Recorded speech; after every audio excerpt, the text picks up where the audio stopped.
Should the system decide to collapse, which I don't believe it has to, by the way, I believe that we can create a just transition into renewable energies where life can continue as it is, only healthy. But should it collapse first, before we have the good sense to do that, we know how to survive, we indigenous people.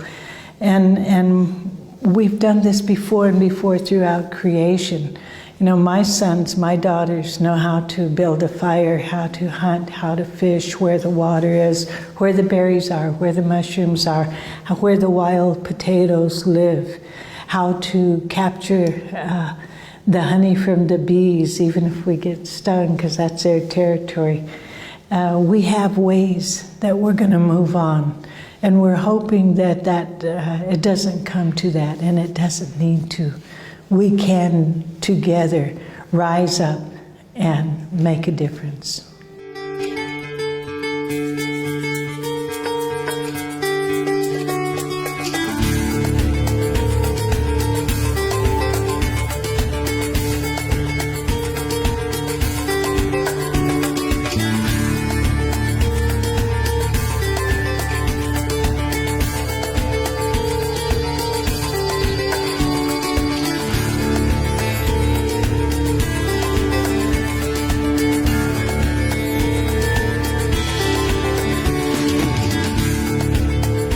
The indigenous people bear an undue burden of the extractive industry on their land and stealing from our mother, the earth.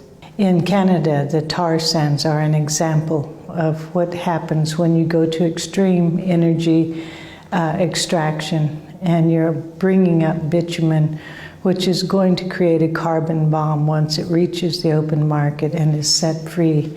And it will cause a temperature rise. In my backyard, fish kills, 5 of them in the last few years in the Salt Fork River that runs through our community, directly related to fracking and directly related to injection wells. Earthquakes by the dozens, tornadoes that are huge. I could give you one example after another.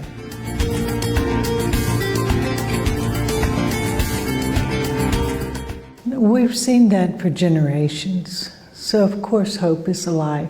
If one considers the devastation that we've lived with, the genocidal process that we've lived with, there's only the strongest of us left. So we will survive, we do know that. But I believe that it is up to you and every other person to say, we've got to stop what's going on in the Amazon, in that living forest right now, today, not tomorrow. We have to put people in a position through election or through revolt and say, we demand that things change here on earth while we have a chance to, or else we are neglecting our duty as people, as humans, as part of a life cycle. So there's always hope. But it takes action to make that hope into a reality.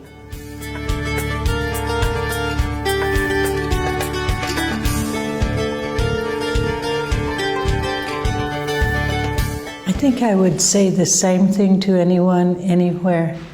We live by a 7th generation philosophy. What are you leaving for your generations to come? What is your legacy? Is it the golden room and the Trump Tower? What are your children going to eat, that golden faucet?